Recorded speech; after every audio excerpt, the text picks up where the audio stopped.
Welcome to Two of Cups Tarot Talk. We're your hosts, Lavender Moon and Pisces Moonflower. Two tarot nerds with too many decks and not enough chill. So grab your favorite drink and settle in for some card slinging, symbol spotting, and maybe a few laughs along the way. Welcome back to Tarot Talk. Today we're diving into the magical, mystical, and often slightly chaotic tale of the Fool's Journey, aka the Major Arcana's version of an epic hero's quest, complete with weird vibes, dramatic transformation, and yes, probably a few existential crises along the way.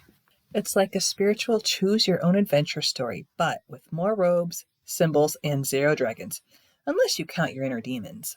Let's start at the beginning. Card 0, the Fool. So this is not an insult, we promise. He is actually our sweet summer child just leaving home for the first time. Think messy hair, big dreams, little dog, and absolutely no clue what he's doing. Honestly, mood. Walking off a cliff with pure faith and vibes. No GPS, no 401k, just let's go see what's out there. He's the ultimate new adult energy. Then boom, he meets the magician. This guy has all the tools, literally. Pentacle, sword, cup, wand. Basically, he's the OG multitasker. He's like, hey fool, guess what? You already have everything you need. Big manifestation energy, as above, so below. Right hand to the sky, left to the earth. It's like a cosmic mic drop. What you didn't see is both of us literally doing a mic drop. But then things get mystical. Enter my girl, the high priestess. She's all intuition and secrets and dreamy moon vibes. Her message, shh, stop overthinking and go inward. Also, no roof over her head, limitless potential baby. She's got that feeling when you just know something without knowing how you know it. Next up, we have the Empress, who you may remember from my overall theme for this year in last week's podcast. She is also known as the Divine Mama. She is fertile AF, literally and metaphorically. She's giving life, love, abundance, golden wheat fields, and honestly, she probably smells like honey and patchouli. And right after her is the Emperor, dad energy, rules, structure. He's like, hey, maybe you should pay your bills on time and take your throne back. He teaches the Fool how to be a boss, but a benevolent one. So the Fool's met the archetypal parents. Now he's looking for a mentor who's not grounded in family. So enter the Hierophant. Think traditional teacher, religion, structure, sacred knowledge. Yes, and for my fellow Buffy the Vampire Slayer nerds, this is Giles. Straight up, training you in sacred wisdom while sipping tea and side-eyeing your choices. Love me some Giles. At this point, the Fool's like, okay, learning is great, but I'd love some company on this ride. Cue the lovers. He learns about relationships, choice, duality, that he's both masculine and feminine, and that he can choose who he becomes. Love, attraction, connection, and maybe even a little heartbreak, classic coming-of-age territory. Then he meets the Chariot. He's now in his ambition era. He's ready to conquer the world, chasing goals with determination and probably a new haircut. We're talking first job energy, post-college confidence, victory lap. And after hustling that hard, he needs to chill and reflect. That's strength and the hermit time, inner power and solitude, lion taming and soul searching. Sometimes it's not about force, it's about patience. Also, that lantern the hermit carries, that's his own little soul light. He's lighting his own damn way. I love that. Yep. The Wheel of Fortune shows up like, surprise, life's gonna life. It's fate time, baby. Ups, downs, divine timing, and all that jazz. But just in case the Fool's feeling too breezy, Justice enters with receipts. Karma's in the house. You get what you give. Balance is coming due. And then we hit the Hanged Man. The Fool literally turns his world upside down. This is the shift, seeing life differently, surrendering control. Think midlife vibes, or honestly, starting therapy. He's like, oh, maybe I'm the problem. Then comes the big transformation, death. But not literal death. It's more like, let go of what doesn't serve you. New chapter, new you. Unless you're buying a sports car and dating a 22-year-old, then maybe don't. Just maybe go meditate instead. Next we have Temperance. It's the chill the hell out card. Balance, moderation, learning patience again. Grandparent energy, so wise, so unbothered, probably knitting something and sipping tea. That's the life. Mm-hmm. Then bam, the devil. Uh-oh, the fool's facing bad habits, unhealthy attachments, maybe a little shadow work. And right after, the Tower. That's when life goes surprise and everything falls apart. Layoffs, breakups, health scares, the chaos card. But fear not, the star arrives to say you're going to be okay. Healing, hope, cosmic bubble bath vibes. Until the moon shows up to whisper, but are you really okay? Cue the insecurities and fears rising from the subconscious. Spooky dream time. Then the sun, clarity, joy, warmth. It's the fool's spiritual hot girl summer. He's feeling aligned, radiant, like he finally gets it. And then he hears the call. That's judgment. It's the moment he steps into his true purpose, not just waking up, but rising up. Which brings us to the world. He's done it. Journey complete. He's learned, grown, stumbled, danced, cried, transformed. And now he's ready to start the whole thing all over because life, it's a spiral, not a straight line. And that's the fool's journey from 0 to infinity and back again. Kinda makes you want to go pull a card now, doesn't it? Absolutely, but only after snacks. And chocolate. So now that we've talked about what the fool's journey is and the story behind it, we're going to tell you a little bit about our own personal fool's journeys. So far, I have gone through maybe a couple midlife crises. In 2022, I decided to give up a 20-year nursing career and leave that behind. So that was definitely a midlife crisis for me, and that was one of my many death moments. But I am a Scorpio sun, so I experience transformation and changes a lot, and I embrace them. I'm not afraid of them. So I did that, and I think my next midlife crisis-ish came when I was laid off from my job, and I had to decide, okay, now what do I do? And that's when, during meditation, my mother came to me in spirit and said, start your business, which has been something that I've been thinking about since at least 2020, maybe before that even. In 2024, I made it a reality. I got an LLC, I have a website, I'm going out to events. I actually am taking the steps to make it happen.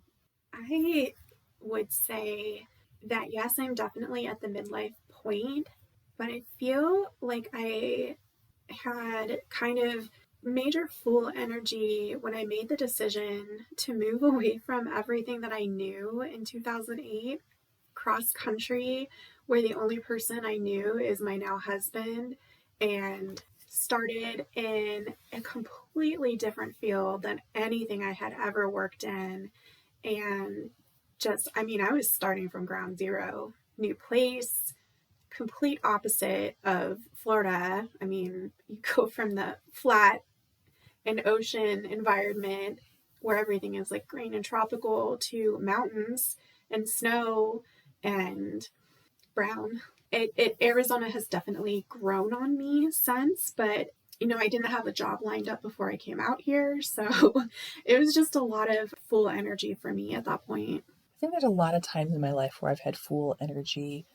Again, I moved out to Arizona from Illinois with my husband, and the plan was that I would stay home and take care of the kids because I was pregnant with my daughter at the time, my first child. And so I didn't have a plan. We just moved, and I moved away from my family. And so it was really strange moving somewhere and not even looking for a job because the plan was not to have a job. So I had a hard time just being at home, which sounds weird because wouldn't you think I would really embrace it? And I did enjoy it, but again, it was weird, really weird. Yeah, I can relate to that a little bit. Not that I have stayed home like on purpose, but when I first moved out here, it took me like 3 months to find a job. And so being home and not feeling like I was serving a purpose, I guess, because, we've got this like ingrained like work in us. And so it feels weird not to work. The same kind of situation happened when I had my hysterectomy, like, and I had to be off work for 3 weeks. It's like, in theory, you think like, oh, being off work is going to be great. And then it's like, I'm so bored. Yes. I don't even want to binge watch Supernatural because I'm so bored. I was home for 3 years with my kids while they were being born and growing and things. And I kept thinking, every day is the same. It's so monotonous. You wake up, you feed breakfast, you watch kids' TV. It was every day was the same thing. And I was so bored. I had no adults to talk to. It was really, really strange for me. Yeah, I think having a job in addition to like that drive of that we're ingrained with of like achievement, but we also don't often think about how much social interaction that we have just going to work. And when you don't have it, it's definitely a challenge. So I was 35 when I finally embraced the energy of the Empress.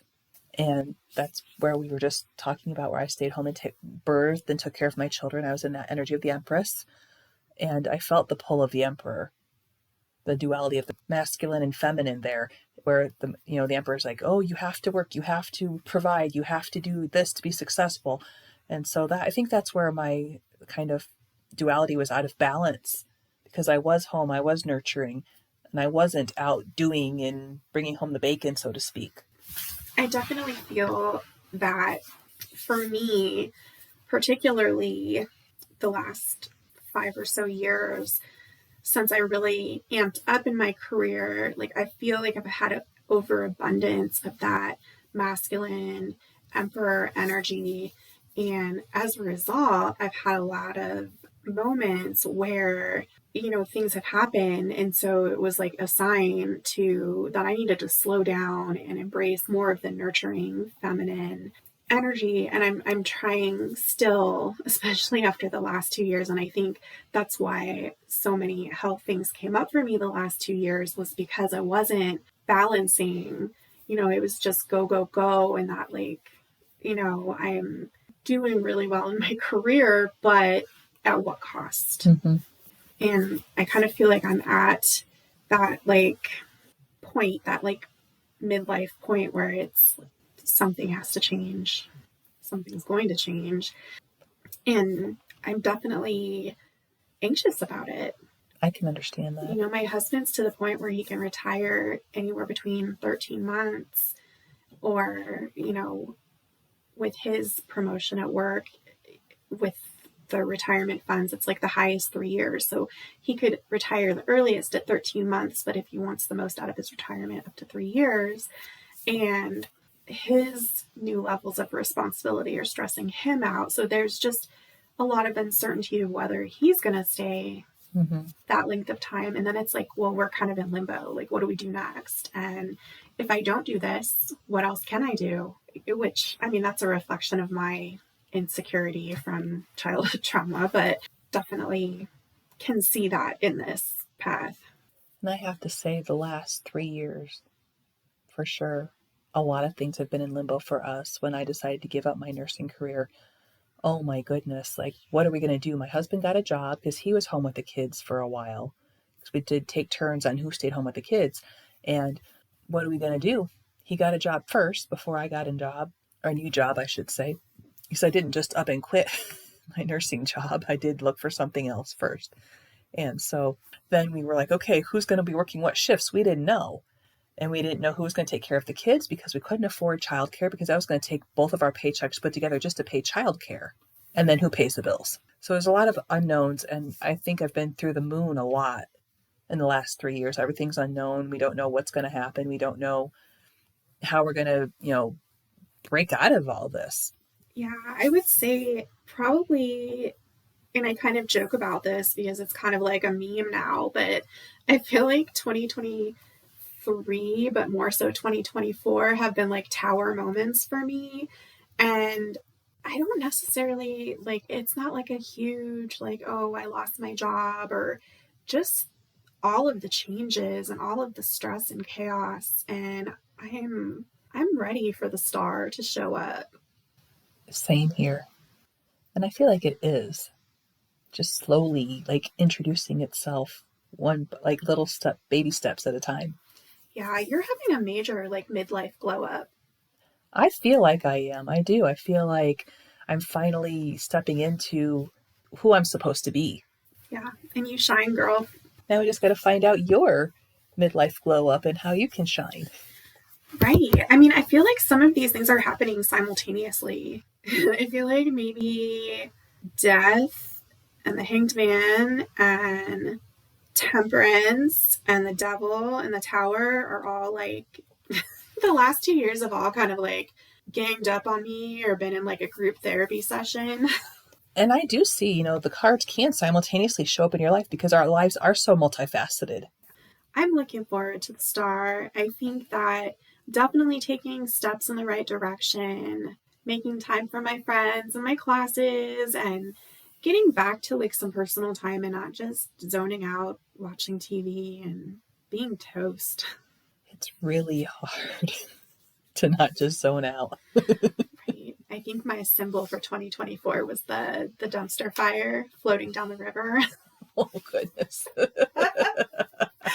But yeah, this year, like I said in the last episode, my word of the year is intentional, and working on setting better boundaries for myself and getting re-energized and reconnecting to things after being so in on myself last year. Well, a lot of astrologers are saying put into motion what you want to bring into your life in 2025 so that in 2026 it's already in place. That's the plan. But I definitely feel a lot of world energy as well. I feel like chapters of my life have ended in the last few years, and I am stepping into a new realm of things that I never even thought were possible. I own my own business. I never thought in a million years I would run my own business. Oh, I always believed you would. As uncomfortable as the tower is when those moments are happening to you, I am a firm believer that the tower is just making room in your life for something so much better to come in. And for me, it has absolutely brought in much better for me. And all those little tower moments that you've experienced over the last couple of years are making room for you to build so much better too. If you would like to submit a question, a topic for further discussion, or just some general feedback, please email us at 2ofcupstarottalk@gmail.com. And remember, life's a journey just like the Fools, and you've got this.